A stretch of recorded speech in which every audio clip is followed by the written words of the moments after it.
नमस्कार शेतकरी मित्रांनो, आमच्या अग्रजीवन फार्मिंग या यूट्यूब चॅनेलवर आपले स्वागत आहे। आज या व्हिडिओमध्ये आपण याबद्दल बोलणार आहोत, जर तुम्ही शेतात डुक्कर खाद्य तयार केले तर डुक्कर खाद्यामध्ये कोणते धान्य आणि किती प्रमाणात वापरावे। डुक्कर खाद्य तयार करताना डुक्कर खाद्यामध्ये ऊर्जा, प्रथिने, कॅल्शियम आणि फॉस्फरस या 4 घटकांचे प्रमाण संतुलित असते। लता डुक्कर, उत्पादक डुक्कर, फिनिशर डुक्कर, प्रजनन करणारे डुक्कर आणि स्तनपान करणारी मादी डुक्कर यांच्या फीडमध्ये ऊर्जा, प्रथिने, कॅल्शियम आणि फॉस्फरस किती प्रमाणात असावे याबद्दल आपण पुढील व्हिडिओमध्ये बोलू। आज या व्हिडिओमध्ये आपण फक्त त्या धान्यांबद्दल बोलणार आहोत जे डुकरांच्या आहारातील ऊर्जा पूर्ण करतात आणि त्यासोबत प्रथिने, कॅल्शियम आणि फॉस्फरसचे स्रोत आहेत।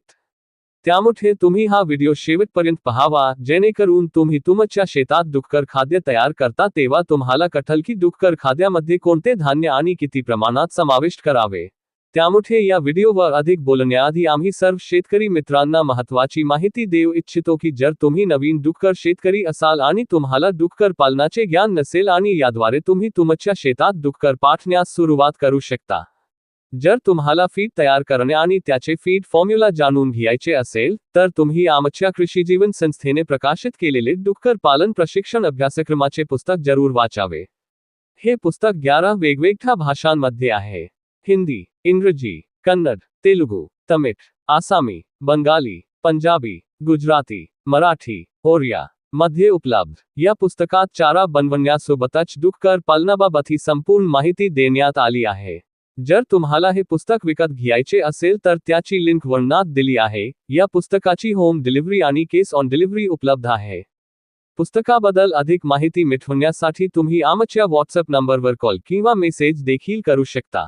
तर या व्हिडिओमध्ये आपण 4 विषयावर चर्चा करणार आहोत। प्रथम, खाद्यासाठी ऊर्जा स्रोत, जे धान्य आहे। दुसरा, खाद्यासाठी प्रथिने स्रोत, ज्यात सोया केक आणि इतर तेलबिया धान्य केक आणि माशांचे जेवण छोटी। तिसरा, फीडमधील कॅल्शियम स्रोत, ज्यामध्ये फीड पूरक आणि फीडमध्ये जोडलेल्या इतर कॅल्शियम पूरकांचा समावेश आहे। चौथा, फीडसाठी फॉस्फरस स्रोत, ज्यामध्ये फॉस्फरस पूरक करण्यासाठी डुक्कर खाद्यामध्ये जोडलेल्या काही इतर पूरक पदार्थांचा समावेश होतो। तर पहिल्या विषयावर बोलूया, ते म्हणजे धान्य। एकूण डुक्कर खाद्य मिश्रणात 55 ते 70% धान्य असतात। मिश्रणातील धान्य प्रामुख्याने ऊर्जा प्रदान करतात। जरी धान्य हे प्रामुख्याने कमी प्रथिने सामग्रीसह ऊर्जा स्रोत असले तरी ते फीड मिक्समधील प्रथिने सामग्रीमध्ये देखील महत्त्वपूर्ण योगदान देते। डुक्कर खाद्यामध्ये समाविष्ट असलेली धान्ये खालीलप्रमाणे आहेत। मका, मक्याचा वापर डुक्कर खाद्यामध्ये ऊर्जेचा स्रोत म्हणून केला जातो, कारण त्यात पचनयोग्य ऊर्जा सामग्री जास्त असते आणि प्रथिने कमी असतात, त्यामुळे मक्याचा वापर डुक्कर खाद्यामध्ये ऊर्जा स्रोत म्हणून केला जातो।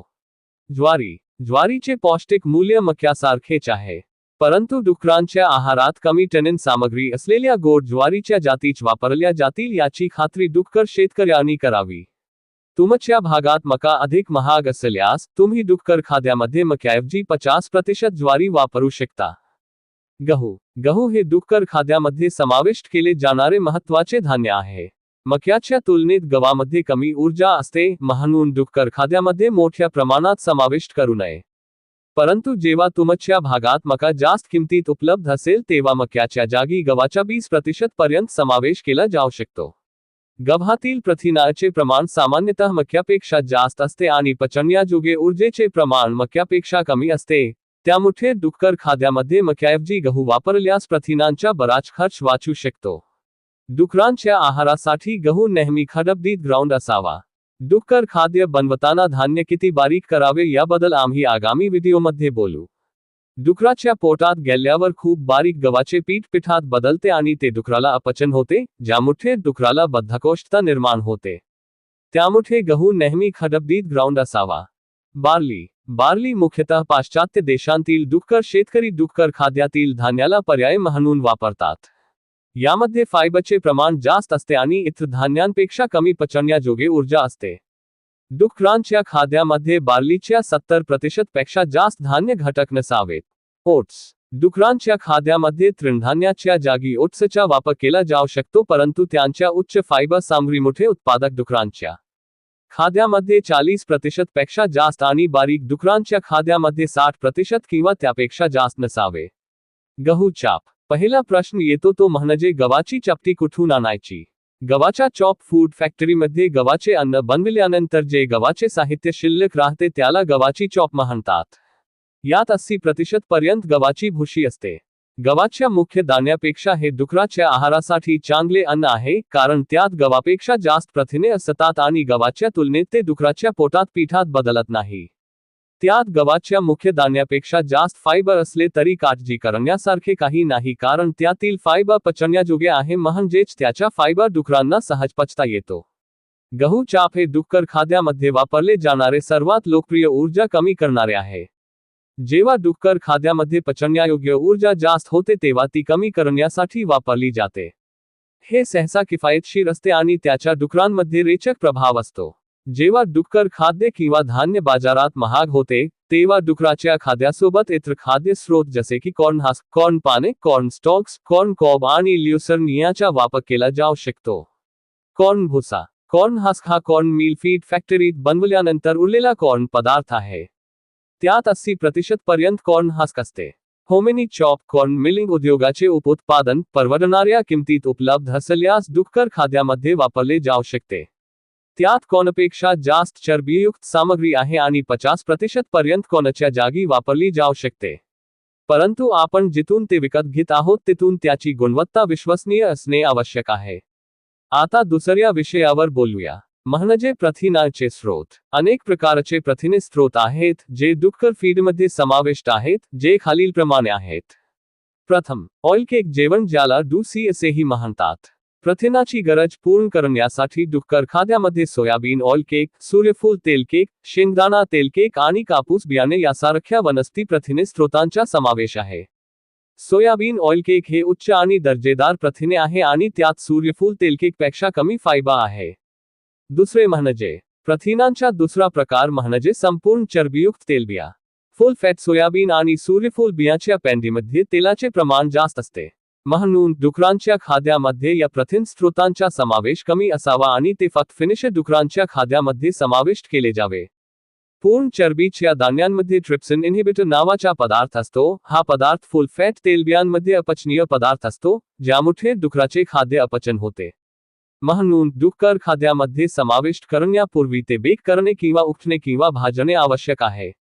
सोप्या शब्दात, डुक्कर खाद्यामध्ये समाविष्ट करण्यापूर्वी संपूर्ण चरबीयुक्त तेलबियाचे धान्य उष्णत्व उपचार केले पाहिजे. उष्णत्व उपचार करणाऱ्या धान्यांबद्दल जाणून घेण्यासाठी इतर व्हिडिओ पहा. तिसरा, प्रथिन स्रोताचा तिसरा प्रकार म्हणजे प्राणी प्रथिने स्रोत. पशुधन आणि मासेमारी उद्योगाची उपउत्पादने डुक्कर खाद्यामध्ये प्रथिने स्रोत म्हणून वापरली जाऊ शकतात. फिश मील, ज्याला फिश मील असेही म्हणतात, हे डुक्कर खाद्य तसेच इतर प्राण्यांच्या खाद्यामध्ये समाविष्ट करण्यासाठी सर्वात सामान्यपणे वापरले जाणारे आणि सर्वोत्तम प्रथिने स्रोत आहे. त्यात उच्च ऊर्जा सामग्री देखील आहे. चौथा, प्रथिनांचा चौथा प्रकार म्हणजे रक्त आणि शवाचे जेवण, ज्याला ब्लड मील असेही म्हणतात. त्याचे पौष्टिक मूल्य खूप जास्त आहे. तथापि त्याच्या 5% पेक्षा जास्त डुक्कर आहारात वापर करू नका. याचे कारण खाद्यपदार्थाच्या चवीवर परिणाम होऊ शकतो, कारण ते चवदार नाही. डुक्कर उत्पादकांनी हे लक्षात ठेवले पाहिजे की प्रक्रियेदरम्यान ब्लड मील सहज जळते. याच्या प्रथिनांच्या गुणवत्तेवर हानिकारक परिणाम होतो. शवाचे जेवण रचना आणि गुणवत्तेत लक्षणीय भिन्न असू शकते, कारण उत्पादक भिन्न उत्पादने आणि प्रक्रिया पद्धती वापरतात. प्रक्रियेदरम्यान उष्णतेचे नुकसान शव जेवणातील प्रथिनाची गुणवत्ता कमी करू शकते.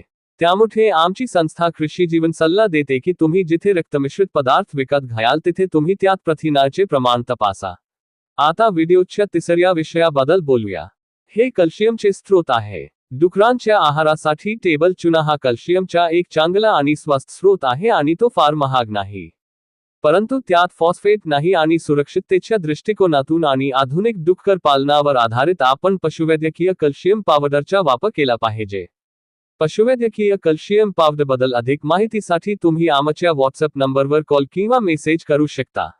आता आम्ही व्हिडिओच्या चौथ्या विषयाबद्दल बोलू, म्हणजेच खाद्यासाठी फॉस्फरसचा स्रोत. डुकरांच्या चांगल्या आणि जलद वाढीसाठी फॉस्फरस हे एक महत्त्वाचे पोषक तत्व आहे, जे डुकरांच्या खाद्यामध्ये वापरणे अत्यंत आवश्यक आहे. जर आपण डुकरांच्या आहारातील फॉस्फरसच्या पूर्ततेबद्दल बोललो तर डुक्कर खाद्यातील फॉस्फरस डुक्कर खाद्यामध्ये समाविष्ट असलेल्या धान्यांमध्ये पूर्ण होते. डुकराच्या शरीरात पचन प्रक्रियेदरम्यान फायटेस एन्झाईम सोडला जातो जो धान्यामध्ये असलेल्या फायटेटला फॉस्फरसच्या साध्या रेणूमध्ये मोडतो. अशा प्रकारे डुकराच्या शरीराच्या वाढीसाठी फॉस्फरस धान्याद्वारे पूर्ण होते. परंतु फॉस्फरसच्या पूर्ततेबाबत डुक्कर पालनामध्ये समस्या आहे. लहान पिलांना धान्य नीट पचता येत नाही. त्यामुळे डुकराच्या शरीराच्या वाढीसाठी फॉस्फरससह इतर अनेक पोषक तत्वांची पूर्तता होत नाही. याची दोन मुख्य कारणे आहेत. पहिले कारण, पिले दुधावर असताना त्यांना थेट दूध गिळण्याची सवय असते आणि जेव्हा दूध सोडल्यानंतर बाठ्यांना दूध पाजायला आणले जाते तेव्हा त्यांना इतक्या लवकर दूध गिळण्याची सवय सुटत नाही आणि ते धान्यही थेट गिळतात. धान्य नीट चघळता येत नाही. याचा परिणाम म्हणून डुकराच्या तोंडातील लाट ग्रंथीतून कार्बोहायड्रेट एन्झाईम स्राव होत नाही आणि डुकराच्या शरीरात हे कार्बोहायड्रेट एन्झाईम फक्त डुकराच्या तोंडातील लाट ग्रंथीतून स्रवले जाते आणि हे एन्झाईम फीडमध्ये असलेल्या स्टार्चचे ग्लुकोजमध्ये खंडित करते. आणि डुकराच्या वाढीसाठी ग्लुकोज हे एक महत्त्वाचे पोषक तत्व आहे जे डुकराच्या शरीरात कार्बोहायड्रेटच्या स्वरूपात असते.